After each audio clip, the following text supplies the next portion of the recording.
এই যে রমজান মাস আসছে সামনে, দেখবেন যে রমজান মাস আসলে মানুষ এই রমজানে কোরআন খতম দেওয়ার জন্য পাগল হয়ে যাবে। রমজান মাসে কোরআন খতম করবে, আপনার একটু তারাবি নামাজ পড়বে, আপনি একটু রোজা রাখবে, আর দেখবেন যে আপনি ইফতার খাওয়ার জন্য পাগল হয়ে যাবে। মানে এটাকেই তারা ইবাদত মনে করে। কিন্তু আল্লাহ যে কোরআন দিলেন এই কোরআনের অনুযায়ী আমাদের আমল করতে, আমল গঠন করতে, সেই পথ থেকে আমরা অনেক দূরে, সেই পথ থেকে আমরা দূরে সরে গেছি। সম্মানিত উপস্থিতি, এই জন্য শাবান মাস হচ্ছে রমজানের শুভ আগমনী মাস। শুভ আগমনী মাস হযরতে আয়েশা সিদ্দিকা রাদিয়াল্লাহু আনহা বর্ণনা করেছেন, আমি আল্লাহ নবীকে যখন শাবান মাস যখন আসতো, আমি আল্লাহ নবীকে এত পরিমাণে রোজা রাখতে দেখতাম, এত পরিমাণে নফল রোজা রাখতে দেখতাম, আমার মনে হইতো আল্লাহ নবী আর হয়তো রোজা ছাড়বেন না, আল্লাহ নবী হয়তো আর রোজা ছাড়বেন না, এইরকম মনে হইতো। আউযু বিল্লাহি মিনাশ শাইতানির রাজীম।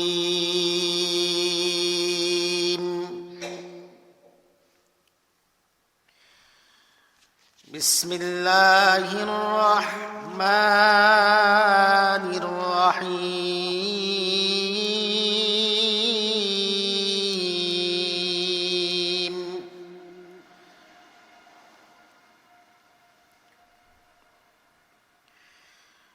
ইন্না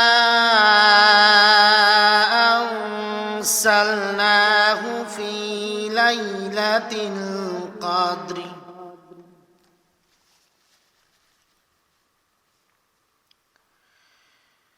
وما أدراك ما ليلة القدر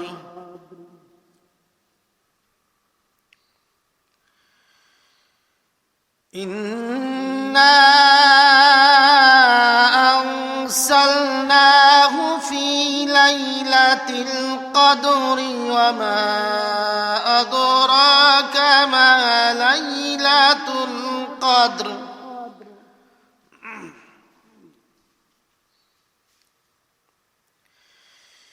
ليلة القدر خير من ألف شهر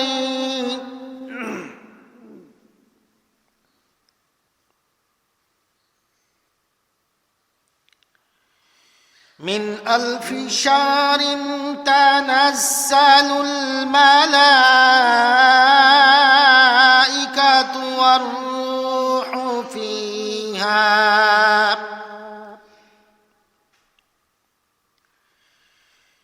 فيها بإذن ربهم من كل أمر سلام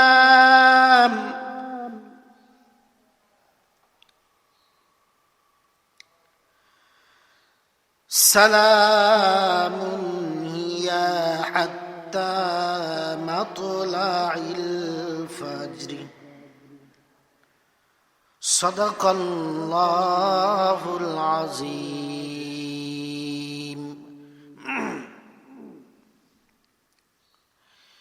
الحمد لله أستعينه ونستغفره ونعوذ بالله من شرور أنفسنا من يهده الله فلا مضل له ومن يضلله فلا هادي له ونشهد أن لا إله إلا الله وحده لا شريك له ونشهد أن سيدنا ومولانا محمدا عبده ورسوله أرسله بالحق بشيرا ونذيرا وداعيا إلى الله بإذنه وسراجا منيرا فقد قال الله تعالى في كلامه المجيد وفرقانه الحميد إن الله وملائكته يصلون على النبي النبي يا أيها الذين آمنوا صلوا عليه وسلموا تسليما একটু দরুদ পড়ি আল্লাহুম্মা সাল্লি আলা সাইয়্যিদিনা মাওলানা মুহাম্মদ ওয়া আলা আলি সাইয়্যিদিনা মাওলানা اللهم صل على سيدنا مولانا محمد وعلى آل سيدنا مولانا দিন ভিখারি গরিব আমি টাকা পয়সা নাই আমার দিন ভিখারি গরিব আমি টাকা পয়সা নাই আমার ওই মদিনা যাব কেমনে স্বপ্নে দেখা দাও একবার আল্লাহুম্মা সাল্লি আলা সাইয়্যিদিনা মাওলানা মুহাম্মদ ওয়া আলা আলি সাইয়্যিদিনা مولانا اللهم صل على سيدنا مولانا محمد وعلى آل سيدنا مولانا بلغ العلا بكماله كشف الدجى بجماله حسنت جميع خصاله صلوا عليه وعلى آله يا রবের বুকে মক্কা নগরে যেথায় মা আমিনার ঘর খোদার করুণা কৌসার হয়ে ঝরছে বারংবার বালাগাল আউলা বি কামালিহি কাশাফাদ দুজা বিজামালিহি حسنت جميع خصاله صلوا عليه وعلى آله الحمد لله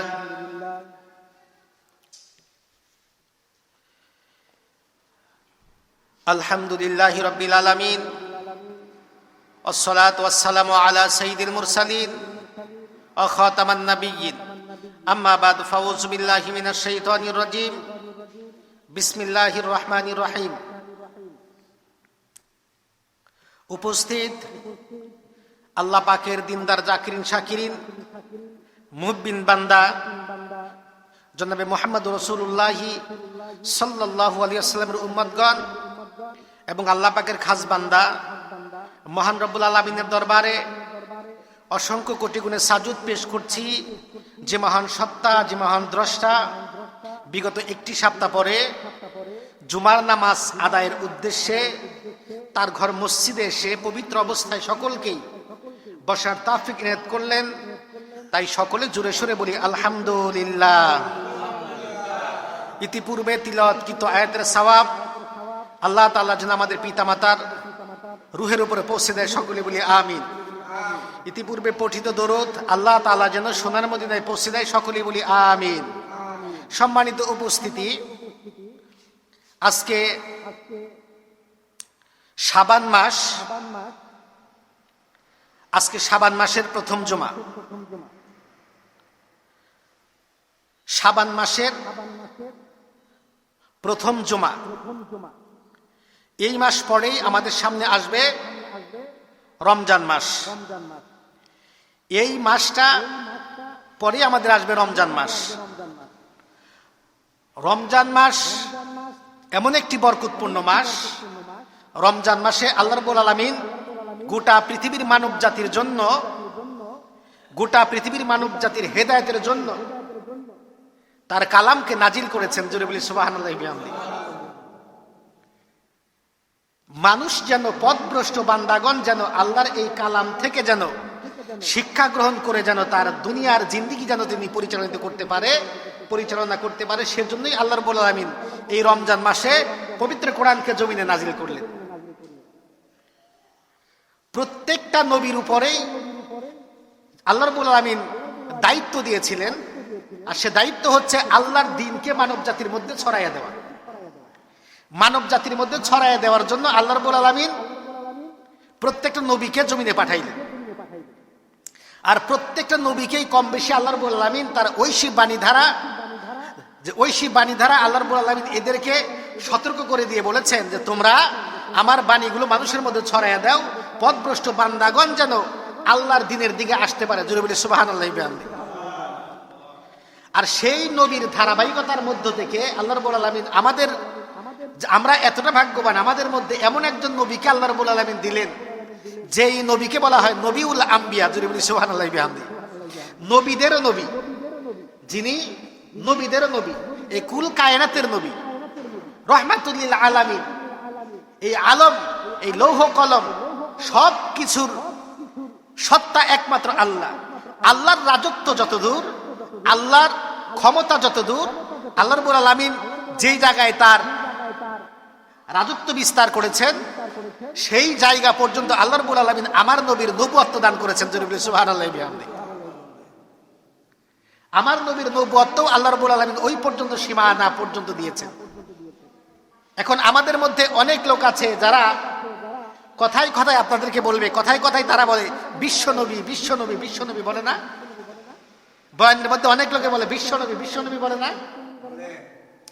আচ্ছা, একটা কথা আপনারা চিন্তা করেন, যদি কোনো ব্যক্তি বলে বিশ্ব আল্লাহ, তো বিশ্ব আল্লাহ যদি কোনো ব্যক্তি বলেন তার ঈমান থাকবে? সে মুসলিম থাকতে পারবে? আল্লাহ কি শুধু মহাবিশ্বের আল্লাহ? আল্লাহ কি মহাবিশ্বের আল্লাহ? আসমানের উপরে যে জগৎ আছে সে জগতের আল্লাহর কর্তৃত্ব চলে না? সাততম আসমান জমিনের নিচে আল্লাহর কর্তৃত্ব চলে না? তারপরে ইউরেনাস, তারপরে যত জগৎ আছে প্রত্যেকটা জগতে আল্লাহর রাজত্ব চলে না? তো যদি আল্লাহর রাজত্ব সর্বত্রই বিরাজমান চলে, তো আপনি তাকে কিভাবে শুধু বিশ্ব আল্লাহ বলবেন? বিশ্ব আল্লাহ বলতে পারবেন না। এর কারণ হচ্ছে আল্লাহ রাব্বুল আলামিন সূরাতুল ফাতিহার মধ্যে বলেছেন আলহামদুলিল্লাহি রাব্বিল আলামিন।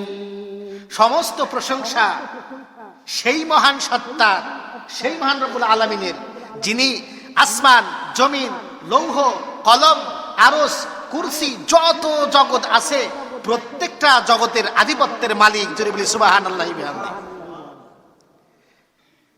তো আল্লাহকে যে বিশ্ব আল্লাহ বলতে পারবেন না, তার দলিল কি আপনারা পাইছেন? কোরআন থেকে দলিল পাইলেন না যে আল্লাহ বলল আলহামদুলিল্লাহি রাব্বিল আলামিন?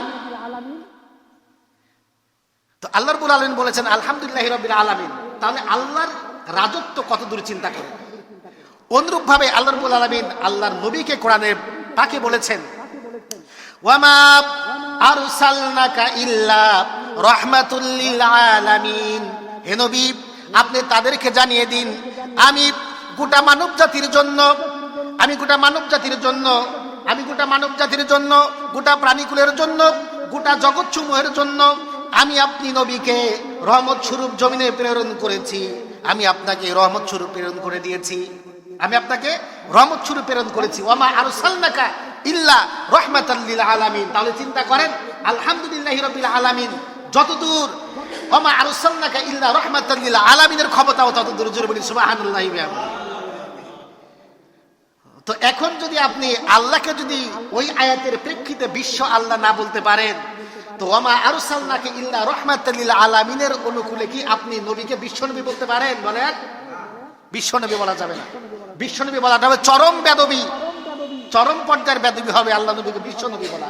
কারণ বিশ্বটা তো ছোট, বিশ্বটা ছোট না। বিশ্ব সাধারণ এই মহাবিশ্বকে বোঝায় যে আল্লাহ নবী শুধু এই মহাবিশ্বের নবী, এরপর আর তার কোনো নবুয়ত্ব নেই, তার কোনো নবুয়ত্ব নাই।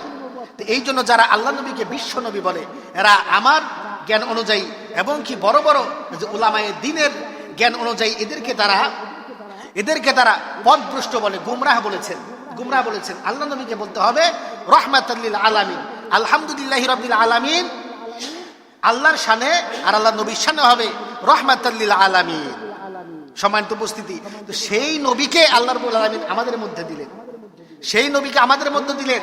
যত নবী গুজার হয়ে গেছে, যত নবী বিগত হয়ে গিয়েছে, প্রত্যেকটা নবীকে আল্লাহ রাব্বুল আলামিন, কোন নবীকে করেছিলেন কোন দেশের নবী, আর কোন নবীকে করেছিলেন কোন গোত্রের নবী, কোন নবীকে করেছিলেন কোন বংশের নবী, কোন নবীকে করেছিলেন কোন মহল্লার নবী।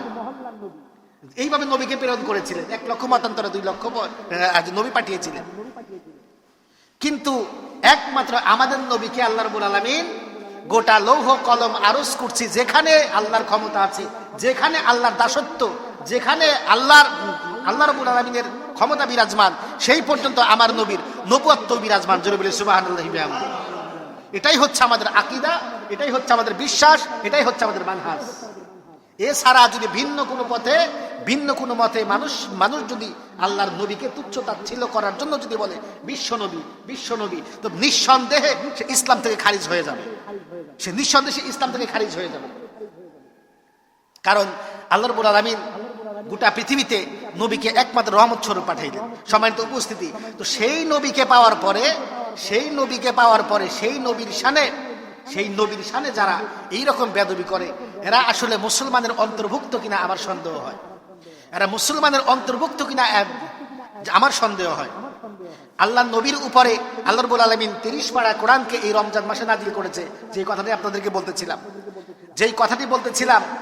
আল্লাহ রাব্বুল আলামিন রমজান মাসে পবিত্র কোরআনকে জমিনে নাজিল করেছেন। আর এই কোরআনের অনুযায়ী প্রত্যেকটা মানুষকে আল্লাহ রাব্বুল আলামিন তার জীবন পরিচালনা করার জন্য জমিনে বিস্তার করে দিয়েছেন, যে তোমরা আল্লাহর কোরআন অনুযায়ী, আল্লাহর কোরআনের আইন অনুযায়ী তোমরা তোমাদের জীবন, পারিবারিক জীবন, ব্যক্তিগত জীবন, রাষ্ট্রীয় জীবন তোমরা পরিচালিত করো এই কোরআনের আইন অনুযায়ী। এই কোরআনে এমন কিছু নাই যে কথাগুলো আল্লাহ রাব্বুল আলামিন, এমন কোনো সমস্যার সমাধান নাই যে আল্লাহ রাব্বুল আলামিন আল্লাহ নবীর মাধ্যমে জমিনের মধ্যে করে দেয় নাই। কিন্তু বান্দাগণ আজকে এই কোরআন থেকে অনেক দূরে চলে গেছে, আল্লাহর নবী বলেছেন, সাহাবারা, আল্লাহ রাব্বুল আলামিন রমজান মাসে আমি নবীকে কোরআন দিয়েছেন। এই কোরআনের মাধ্যমে বান্দাগণ যেন, এই কোরআনের মাধ্যমে আল্লাহর পথভ্রষ্ট বান্দাগণ যেন এই কোরআনের আইন অনুযায়ী তার জীবন পরিচালিত করে, তার পরিবার পরিচালিত করে, তার সমাজ যেন পরিচালিত করে, তার রাষ্ট্র যেন তিনি পরিচালিত করে। আর এ ভিন্ন যদি বান্দা অন্য কোনো মত অবলম্বন করে, তবে বান্দারে, তবে উম্মতরারে, তোমরা জেনে রেখো আল্লাহ রাব্বুল আলামিন তোমাদেরকে অচিরেই পাকড়াও করবে। তোমাদের উপর থেকে আল্লাহ রাব্বুল আলামিন রহমতগুলিকে একে একে উঠায় নিয়ে যাবে। আল্লাহ রাব্বুল আলামিন তোমাদের উপর থেকে আল্লাহর যে নিয়ামত ছিল, সেই নিয়ামতগুলিকে উঠায় নিয়ে যাবে। তোমরা যদি তোমাদের মন মস্তিষ্ক গড়া আইন ধারা যদি তোমরা তোমাদের ব্যক্তিগত জীবন, পারিবারিক জীবন, রাষ্ট্রীয় জীবন যদি তোমরা চালাতে চাও, তো আজকে আমাদের অবস্থা হয়েছে সেই রকম। আমরা আল্লাহর কোরআনকে আমরা ছেড়ে দিয়েছি। এই যে রমজান মাস আসছে সামনে, দেখবেন যে রমজান মাস আসলে মানুষ এই রমজানে কোরআন খতম দেওয়ার জন্য পাগল হয়ে যাবে। রমজান মাসে কোরআন খতম করবে, আপনার একটু তারাবি নামাজ পড়বে, আপনি একটু রোজা রাখবে, আর দেখবেন যে ইফতার খাওয়ার জন্য পাগল হয়ে যাবে। মানে এটাকেই তারা ইবাদত মনে করে। কিন্তু আল্লাহ যে কোরআন দিলেন, এই কোরআনের অনুযায়ী আমাদের আমল গঠন করতে, সেই পথ থেকে আমরা অনেক দূরে, আমরা দূরে সরে গেছি। সম্মানিত উপস্থিতি, এই জন্য শাবান মাস হচ্ছে রমজানের শুভ আগমনী মাস। হযরতে আয়েশা সিদ্দিকা রাদিয়াল্লাহু আনহা বর্ণনা করেছেন, আমি আল্লাহ নবীকে যখন শাবান মাস আসতো, শাবান মাস যখন আসতো, আমি আল্লাহ নবীকে এত পরিমাণে রোজা রাখতে দেখতাম, এত পরিমাণে নফল রোজা রাখতে দেখতাম, আমার মনে হইতো আল্লাহ নবী আর হয়তো রোজা ছাড়বেন না, আল্লাহ নবী হয়তো আর রোজা ছাড়বেন না, এইরকম মনে হইতো। হযরত আয়েশা বর্ণনা করলেন, রমজান মাস যখন আসতো, শাবান মাস যখন আসতো, আল্লাহ নবীকে আমি দেখতাম এত পরিমাণে আমল করতেন, আমার মনে হয় অন্য কোনো মাসে আল্লাহ নবীকে আমি এত আমল করতে দেখি নাই। আবার আল্লাহ নবীকে মাঝে মাঝে দেখতাম এত রোজায় বিলম্ব করতেন, এত গ্যাপ দিতেন মাঝখানে, আমার মনে হইতো আল্লাহ নবী আর রোজা রাখবেন না। আল্লাহ নবী শাবান মাস আসলে তার কোমরের জামাকে তিনি, তার পরনের কাপড়কে তিনি শক্ত করে বেঁধে নিতেন, শক্ত করে বেঁধে নিতেন, যেন এই রমজান মাসে আমি ইচ্ছা মতো ইবাদত করতে পারি, এই রমজান মাসে যেন আমি মন খুলে ইবাদত করতে পারি। এই জন্য শাবান মাস হচ্ছে রমজান মাসের শুভাগমনী মাস। আমি এর আগের জুমায় আপনাদেরকে বলেছি যে শাবান মাস হচ্ছে নবীর মাস, রমজান মাস হচ্ছে আল্লাহর মাস। তো সেই মাসগুলো আমাদের সামনে আসছে, আমরা এখন থেকে আমাদের প্রিপারেশন নেওয়া উচিত না?